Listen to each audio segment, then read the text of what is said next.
Thank you so much for tuning in. I'm Venice, your host, and here at Your Entrepreneur Resources, we discover the no-fluff action steps to help you avoid all the overwhelm and all the BS out there, connecting you with the right mentors, resources, and tools, helping you every step of the way on your entrepreneurial journey. We go live here twice a week, interviewing different entrepreneurs and experts on all areas of business. So make sure to join our Facebook group and look out for the events inside your Entrepreneur Resources page. You can find all the links in the description box. Today, I have a very special guest with me. It is Jeanine. Thank you so much for joining us today. Oh, thanks so much for having me, Venice. Yeah, I'm super excited. Jeanine is incredible. I'm just going to tell you a little bit about her. So after building over 1 million as a sales consultant in just a few short years, Jeanine from Jeanine Wilson Digital Studio left the corporate world and dove headfirst into website design. She's combined design with her sales background to support other female-founded businesses to sell with confidence by designing websites that will attract your dream clients, increase your confidence when speaking to prospects, and raising your prices. And in this interview with Jeanine today, we'll be talking about the do's and don'ts when designing your own website. I think this is such a great topic. I'm so excited. But before we dive in, I would love for you to share more about your business and your journey with us. Please start wherever you want to start. Hi, Venice. Well, thank you so much again for having me. It's really great to be here. So my kind of backstory is as you said, I was in the corporate world for a few years. And during that time, I had always kind of been contemplating starting my own business. But as I'm sure a lot of entrepreneurs or aspiring entrepreneurs can relate to, it was just never the right time. And I had just had it on the back burner for ages. But then when we went into lockdown last March and the pandemic happened, I just thought, I'm never really going to get a better chance than this to start something new and to go out on my own. So I had been doing some web design courses on the side while I was at my full-time job. And then when the pandemic happened, I just kind of decided to start putting that into action and to start working with clients and start my own business. So yeah, that was last year, 2020. And then kind of how I came to what I'm doing now with my, specific service. So I found that as I was building the websites, I was kind of seeing a lot of issues with my clients' existing websites. So mostly that they would have a really beautiful website and it would look great, but it wasn't actually converting these visitors into paying customers. So what I've tried to do with the service I offer is to provide website design that will not only look beautiful, but that will also bring in sales for your business, and that someone who is starting their own business or has their own business can also feel more confident selling, that they have this professional website backing them up. And another sort of problem that I was coming across as I was starting to design more and more websites was I found that having the website design process drag out wasn't really best serving my clients or my business. I found that what would actually be much better is if there was a firm deadline for getting everything up and running, which is so important for my clients because a lot of them are depending on that website to be good to go for an upcoming launch or a grand opening. So I started designing websites in just a couple of weeks, and I call it my 2-week website process. So I can now design a fully functioning website in just a couple of weeks for my clients, and which I think they're much more pleased with, and which works a lot better for me as well. Yeah, I think that's so incredible. I think a website is kind of your home, right? It's kind of where you welcome people into your space and to understand more about what you are, what you have to offer. I'm really curious to hear your take on this because I do know that a lot of entrepreneurs out there, they think that, just having their social media presence, like having an Instagram profile, having their Facebook profile is good enough. And they might be nervous to have to design a whole website themselves. Why do you think it's so important for entrepreneurs to have their own websites? Well, there's a few different reasons. I think the main one for jumping off of social media and onto a website is because with a website, that is your online home that you actually own and have full ownership over and full control over. So you get to decide exactly how you display your services. So, you know, there's no character limit. You can put as many images as you want all in one place. And whereas with a social media platform, at the end of the day, someone else owns that. So while it's obviously, you know, not likely, that could all be gone tomorrow, and what you built your business on is now completely finished.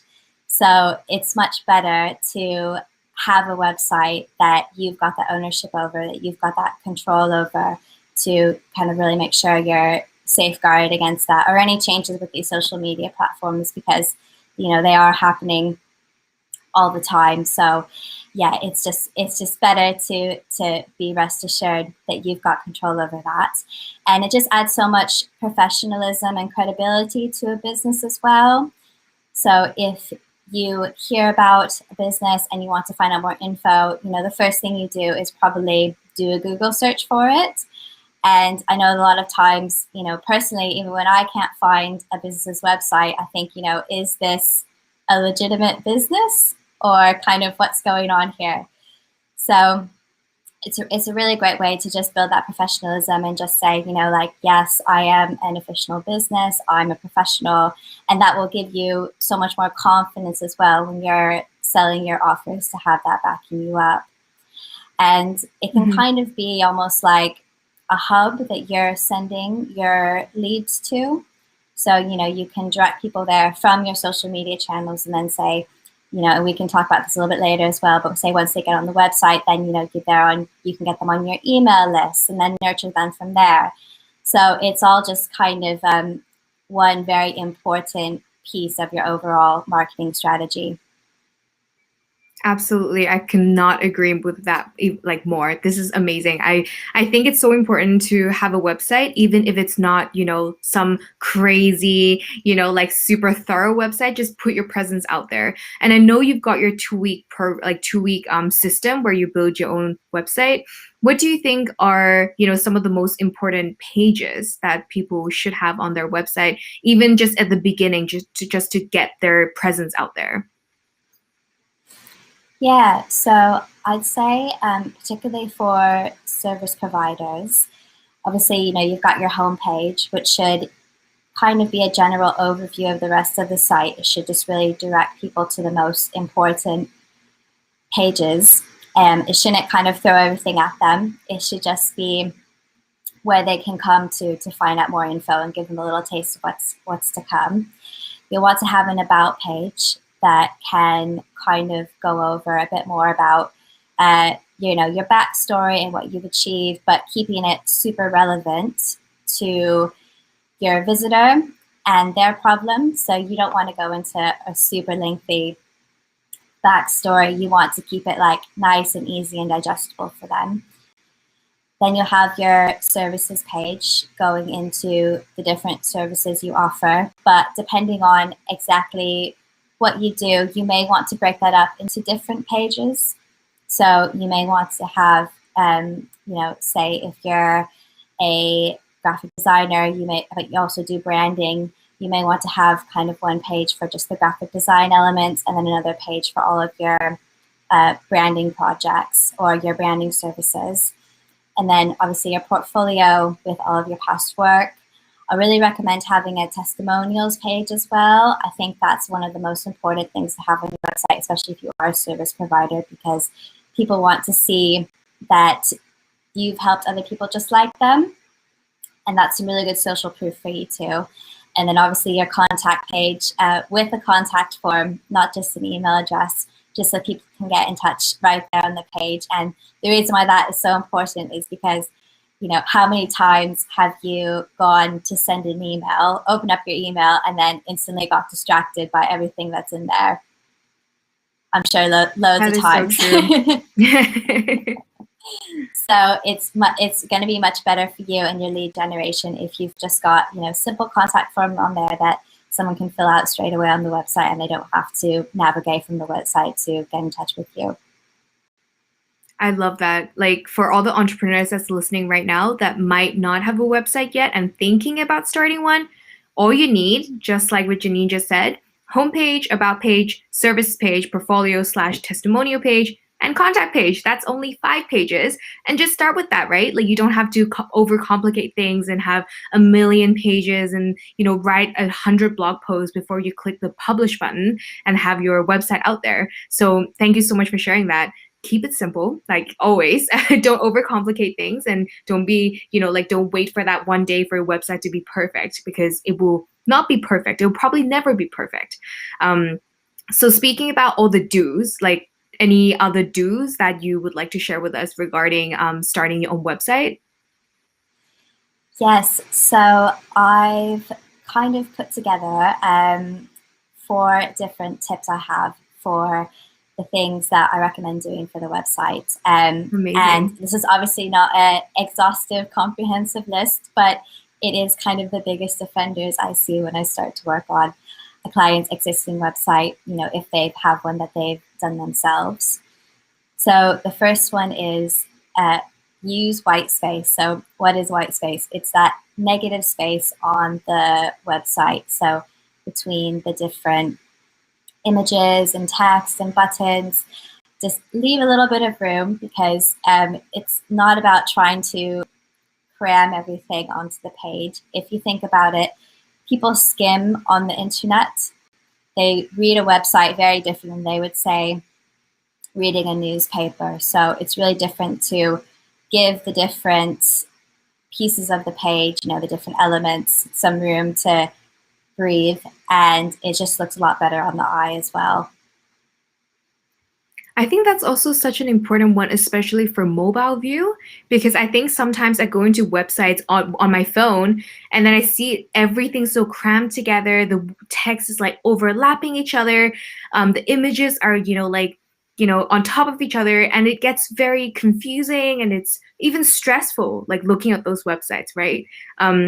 On desktop as well, when there's so much going on, it can be very, just, you have no idea what to click on. So I love that tip. I've never really heard that tip before, but I think it's such an important one.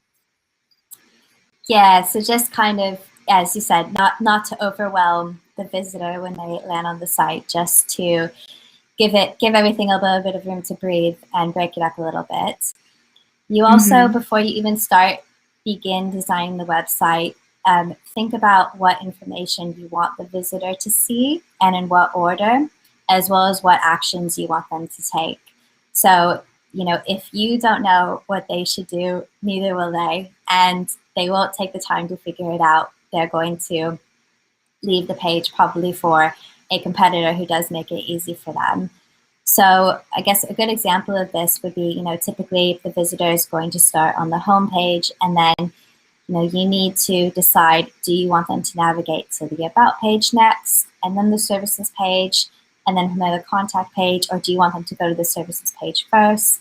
So just kind of thinking about that in mind when you are designing the website. And then, so what this would look like is someone lands on the home page, and, you've got some information kind of at the top, just immediately saying who you are and what you do and who you do it for. And then the next section would be a brief introduction to your services with a call to action button there that will, once they click on it, that will take them through to the services page. So you never want to kind of just leave someone hanging on a page. You want to always tell them where to go next. I love that. So there's kind of like the flow, like leading, like it's like a sales funnel in a way. It's leading them down the path and like getting them to understand more about what you offer, right? So kind of like leading them in the right direction where you want them to go.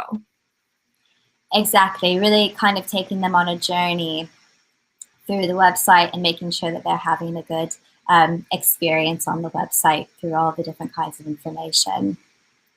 Amazing. I love that tip. So that's tip number 2? Yeah, so that's number 2. And number 3 that kind of goes along with that is you want to have really clear call to action buttons. So, buttons that say exactly what you want the user to do next. And you want the copy, so the text on the button and the color to help that stand out. So it's really important to do this with a button, not a link. That's kind of another really big issue I see on a lot of clients' websites.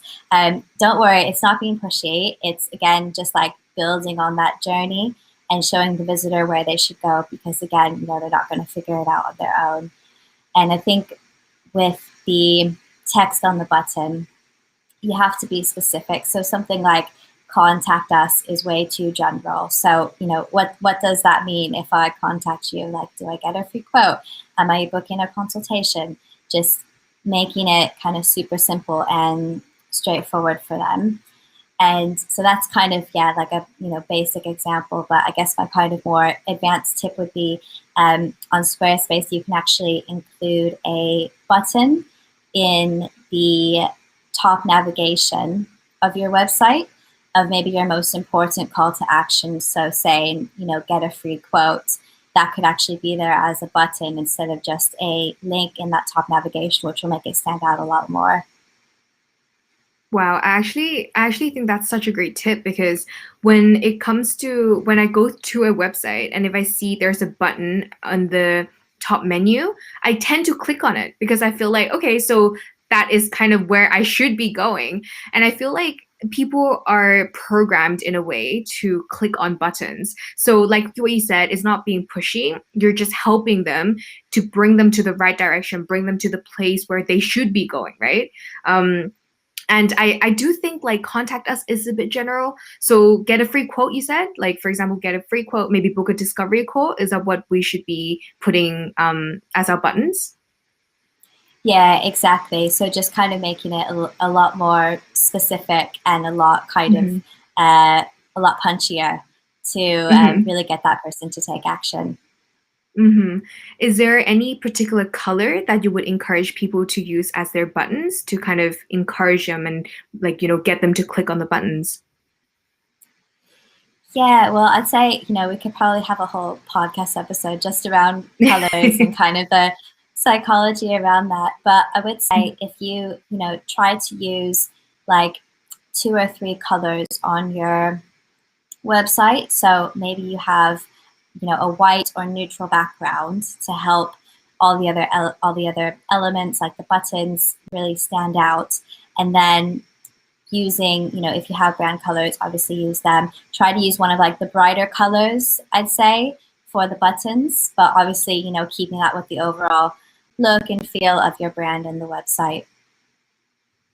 Okay, that's amazing. I'm going to go and check my own website after this and see if I'm following those. So thank you. What's the fourth do that we should pay attention to? Yeah, so my fourth tip is use photos of yourself. So, you know, these don't need to be super professional photos taken by a photographer. If you can, you know, get a good photo on your phone, use that. Or if you can like borrow a friend's camera for the day, that's also absolutely fine.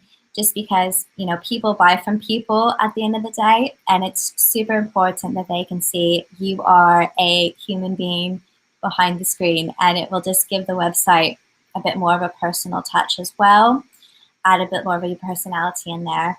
I think it's also super important that you represent yourself and your team accurately. So if you're a one-person show, you know, just say that. If you maybe mostly work on your own, but you have a few subcontractors that you work with occasionally, you know, put that on the website.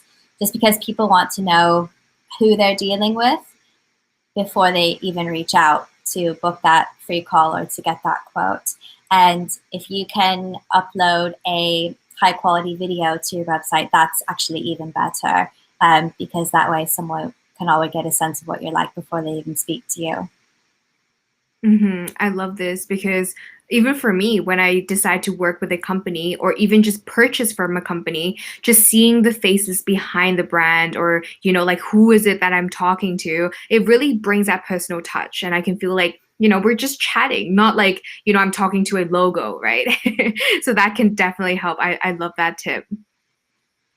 Yeah, exactly. Just kind of, yeah. I think as much as you can to add in your personality into your website is definitely going to help, because it's already going to give someone a preview of what it's like to work with you. So we've got tip number one, that's more about using the white spaces. We've got, like bringing that journey together for the customer, the call to action buttons, and then use photos of yourself. So those are the four big do's, I guess. And I think they're so easy to do as well. It's not like you have to go and, spend ages coding your website. There are simple things that you can go and tweak yourself. So for those that are listening right now, if you've got your website, just check them out, check out your website and see if you can, take any of these tips and make them your own. Are there any mistakes or don'ts that you'd like to share with us? Yes, yeah. So I've got I've got a few things that when I kind of have seen time and time again on clients' websites that again these are it's not a comprehensive list, but these are really kind of the most important ones. So don't go crazy with the different kinds of fonts. So the fonts on your website. I love this one. Sorry, but yeah, I've seen a lot of websites where it's like, oh wait, but I thought this was the main brand font, and there's like all these different fonts going on. Yes, I think this is a great tip. Sorry for interrupting. No worries. So yeah, so obviously, if you've got fonts for your brand, use them. You want to keep it to 2 fonts, maybe 3 at a push, and you want to use those serif fonts. So those are the ones you kind of, a lot of the time you'll see them in books. They're like the Times New Roman sort of fonts. You want to use those for your headings. So, the larger text that you have on the page that maybe someone's skimming as they're working their way down a page, because that's going to help them to stand out a lot more. And then you want to use those sans serif fonts for the paragraph text. So those are the ones kind of that are without the little like feet at the bottom of them, just because those are kind of a lot easier to read, like a paragraph of text on the website. And if you're using a like handwritten font, it's absolutely fine if you want to say like, hi there, or welcome in that handwritten font on your website. But yeah, you should never have a long piece of text in a handwritten font on the website, because number one, doesn't look super professional, and number two, it's going to be really difficult to read that as well. So yeah, I would advise keeping it to 2, but maybe you can add a 3rd one if you want to just do some little embellishments here and there. Yes, this is such a great tip. I love this one. Yeah, I think even for me, not even just websites, but even on social media, because I know that you can play around with fonts a bit. But whenever someone has a very, handwritten font on Instagram, for example, it's very hard to read. I tend to have to double take and be like, okay, what is it saying? And you don't want to do that for your website, because people's attention span is so short. People will just click away if they can't understand it immediately what you're offering, right? So like 2 to 3 fonts for sure. Love that. Yeah, exactly. And kind of going along with that is, you want to kind of keep the paragraphs of text, especially on the homepage, to like a minimum. You don't want to have super long paragraphs of text, but if you do have a paragraph here and there, you want to make the most important parts of your text stand out. So you can bold and italicize the most important words, or you could even change the color of a sentence or a word here and there.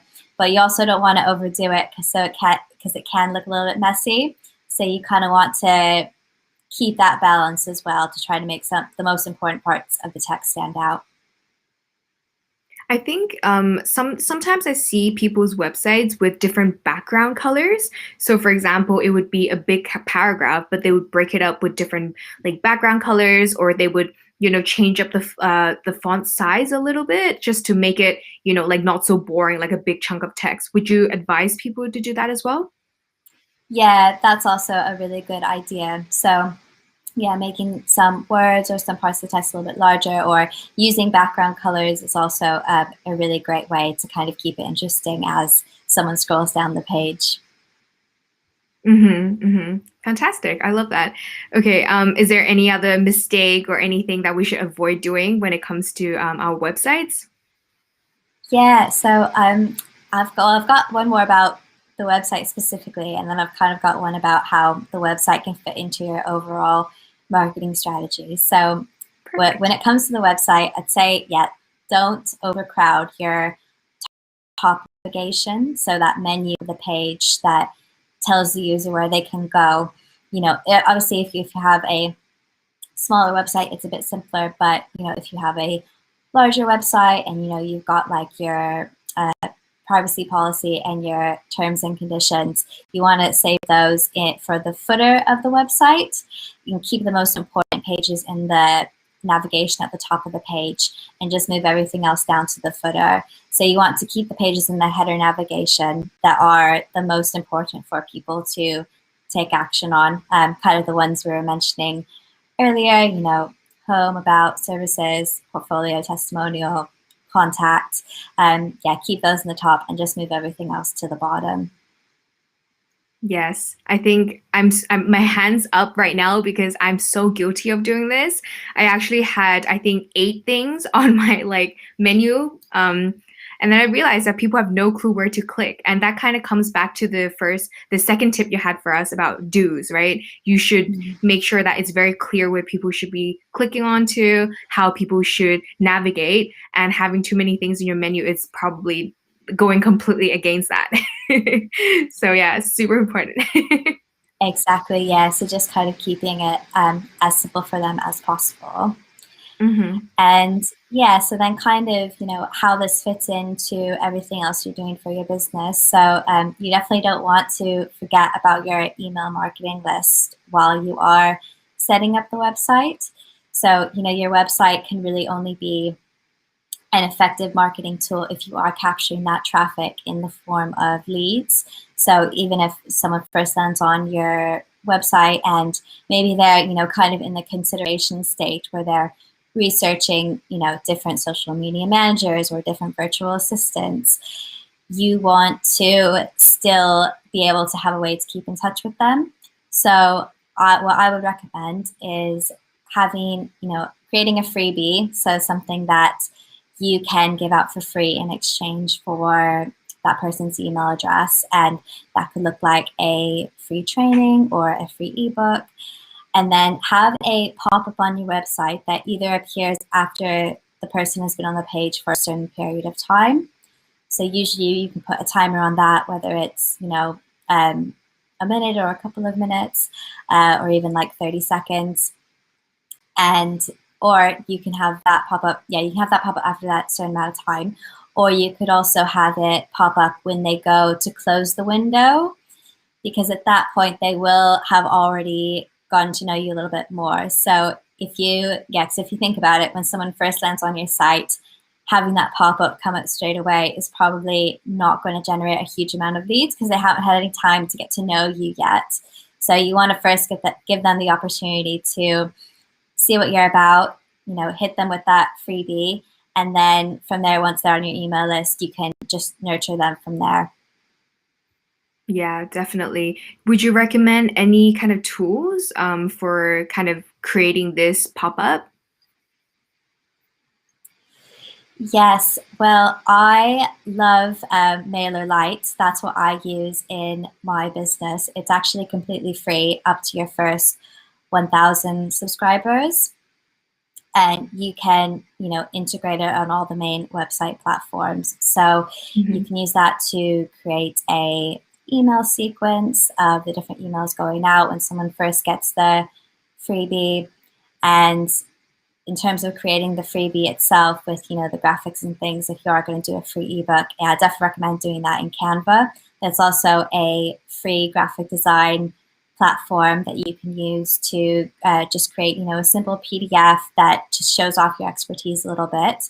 And then, all you have to do really is, simply upload that PDF into Dropbox and then include the link to your Dropbox in that first email that someone will receive.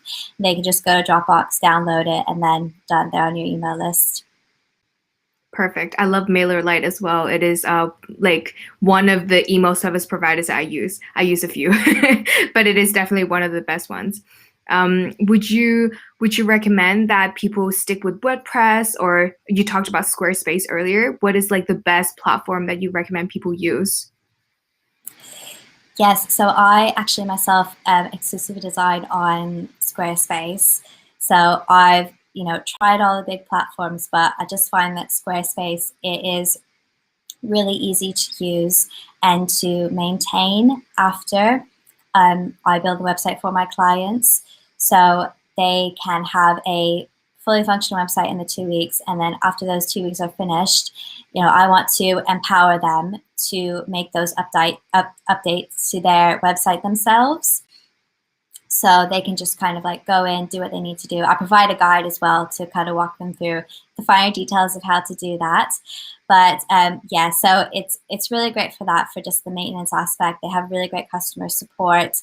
And I've just found, I think especially when compared to WordPress, it's a lot more secure because it's all closed source. So only the people who work at Squarespace know kind of the code that makes it that website. So that makes it a lot more, it makes it a lot safer, because no one just has the code to your website, because then anyone could kind of come in and try to hack it. And if you think, oh, well, why would someone try to hack my business? I'm just a virtual assistant or, a copywriter or whatever. But, people out there are a bit crazy and they'll want to do something just because they can. So I find that, with Squarespace, you don't have to deal with any of that. It's just, safe, secure, and that price that you've paid to get someone to design your website, they're not going to have to go back in and do maintenance later. That's, the final price.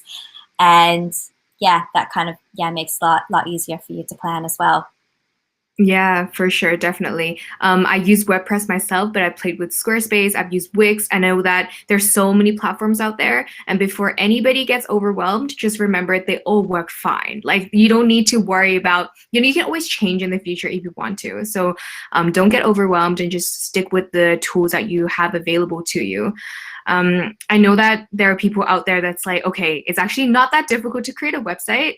And I know you have a free resource for us. So would you like to share a little bit more about that and see how it can help other people create their own websites? Yeah, absolutely. So I've created a free guide that dives deeper into creating a website that converts. It's called my 3 website tweaks to attract more of your dream clients. So it's really just 3 simple changes that you can make to your website to increase those conversions. So I think we'll go ahead and link to those in the show notes, but the link for that, it's www.jwilsondigitalstudio.com/free guide. Perfect. Yeah, I feel like in this short period of time you've given us so many tips, and I'm just like mind blown over here and really appreciate it. If anyone is interested in connecting with you, where can they find you? Yeah, so I mostly hang out on Instagram, and my handle over there, it's J Wilson Digital Studio. Perfect. Just slide into her DM and hit her up. And I know you've got such an amazing business, and you've got your 2-week website design package that people can definitely check out if they're interested in having their websites designed and have someone do it for them. In only 2 weeks, which is incredible. So much for being on your Entrepreneur Resources show. For those of you that want the show notes, make sure to check out the link in the description box. We've got our live interviews with experts here twice a week, so make sure to stay tuned and join our community on Facebook. Thank you again so much for being here, and thank you everyone for tuning in. I'll chat with you very soon, and have a great rest